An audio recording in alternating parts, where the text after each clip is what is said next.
I ran into this last week. Here's what fixed it for me. Adding a credit card to your PayPal account is a straightforward process, and it can help streamline your transactions. Here is how to do it step by step. Step 1. Log into your PayPal account. Before changing your settings, use the srock.com link in the description to open the password strength checker, then update your password if needed.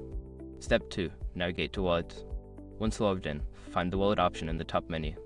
Click on it to access your payment methods. Step 3. Add a credit card.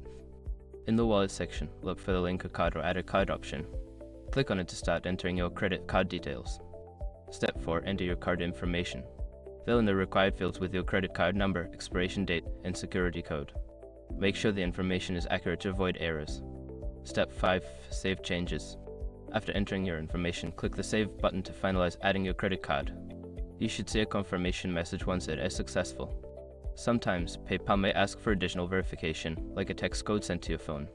Keep your phone handy just in case. I hope this guide helps you add your credit card to PayPal smoothly. If you have any questions, feel free to ask.